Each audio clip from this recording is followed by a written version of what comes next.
Yo, what's going on, guys? Welcome to another video. Hope you guys are doing well. This is gonna be another survivor video, kind of a funny one. I'm gonna do an analysis on this one for you guys. I was kind of AFK here. I am not actually looking at the screen. I guess he saw me because of object, but I was actually AFK there. Now, right here, first comment I can make. That was actually a pretty weird interaction right there because he did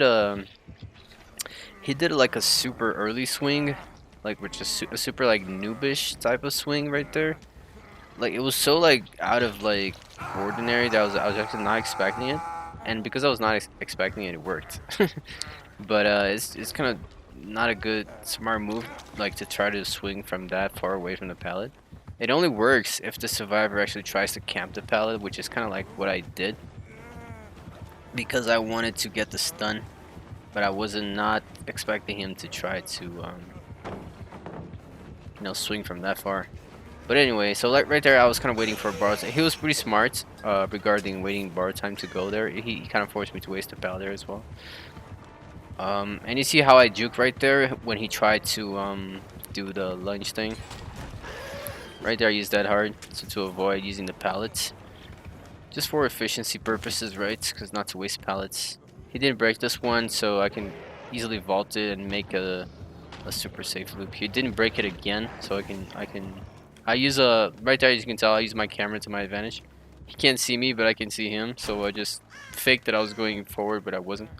I was just waiting for him to go past me so I could run back to where I came from. But like I was mentioning, because when he uses Blight, he uses his power like this. He can't really turn very much when he's about to hit you. So you see, right, like I was mentioning a little earlier there, how I kind of turn to the right to avoid getting hit when he used the power. Just because I know he cannot really like turn very much when he's about to. Right there again, I'm using the gen as my cover. As you can, I don't know if you could tell there. I was using the gen as my cover from his attack. Vaulted the window again, trying to be efficient here. Mind game right there, pretty good. I could have gone down for that, but it worked in my favor. Now I have to waste a pallet or I'm gonna go down. And I don't have that hard either. But it's fine because I used that window like maybe 2-3 times. So it's a pretty good efficiency right there. And as you can see, this is a pretty long chase already. Probably, what, 3 minutes or so? Probably around 3 minutes already of chase. See again right there how I turned to, I didn't go forward, I kept turning. Because by turning, it's kind of harder for him to hit me. This right there is what I was kind of trying to do when I got hit the first time there. When I got down. Again, you see how I turned to the side? Kind of a 90-degree turn there. So he cannot hit me. And he takes the stun when he uses his power, right? So that gives me distance to go to another pallet. He tried to fake a little hit there, but it didn't work. Like he kind of faked to the other side and tried to swing on the pallet, but I was kind of smart and I dropped it.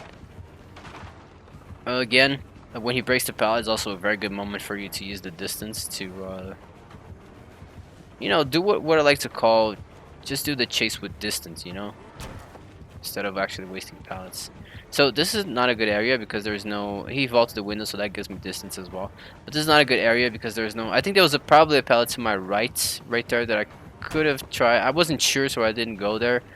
But if there was a pallet there, it would have been the best option because right now he has bloodlust already from all those windows and just like following me, so it's impossible for me to loop him there with bloodlust. No pallets to use anyway either. So right there, the only way I could have avoided going down there was just like I mentioned, possibly going to the right instead of running back to the big tree. Because to the right, probably there was a pallet there somewhere I could have used. I just didn't. It's not that I didn't think about it. I just didn't do it because I wasn't sure that that was a pallet there. So, I mean, maybe it was worth the risk. I don't know. I was hoping I could have held him for a bit longer, but once bloodlust kicks in, then there's not much you can do. But yeah, that was the best thing I could have done to avoid going down there. Was really just try the right side. There was probably just a pallet spawn there somewhere that I could have used. That would have definitely kept the chase going for longer before I went down. So I'm going back to shack here so I can use the window. Notice again how I'm staying a bit to the left, you know, kind of to the side every time, so he cannot hit me. He tries to hit me, but he can't turn enough. Right there, I have enough distance. You see, right now, I'm actually going to that right side that I mentioned earlier, where probably there was a pallet. He keeps trying to use his power, which in this scenario is not really a good idea. So he's actually giving me distance every time he takes the stun. That right there, you can do a fast vault from that angle. It's just that I didn't do it right. I didn't got enough distance right there. That's why didn't get the fast vault. And for some reason he's really angry at me. I'm not sure why. I don't remember even teabagging him. And you see right there how I turned to the right again, and he couldn't turn enough. And that's how you kind of dodge his hits, because he can't. It's really hard for him to hit to the. He can only hit like 45 degrees, I think, or something like that. He's not gonna go beyond that. So if you turn that much, he's gonna miss you. Now you see my team is doing a pretty good job on trying to defend me here and just blocking him from hitting me. So, but the problem is that the pellets are you know, eventually the pens are gonna run out, especially if my team's not doing gens. So you see, I'm trying to go to areas that I have not looped him before, so that I can be sure that there will be a pallet there. But every time he gives me the chance, I still use the distance here. Again, see how I'm turning. Right there, was too close. So if you're that close, turning to the right or left really won't matter. He's still gonna hit you. But if you have some kind of a bigger distance, then you can definitely juke the hit from his power completely. The best thing he can do there is really just miss and take the stun so he can keep the chase going. But yeah, that was like easily a 5-minute chase or longer. So I mean, my team was not really working on the gens. They were just trying to like protect me. But if they were working on the gens, that was easily a 5-gen chase right there. Even though he hooked me like 3 times, you know. And you see right there is a red rank as well. But I guess the video, that's how I was thinking during the game. And I think the biggest point here is how I was using the entire map on knowing areas that I have used pallets and areas that I have not used pallets yet. But I guess that's the video. Take care. See you guys on the next one.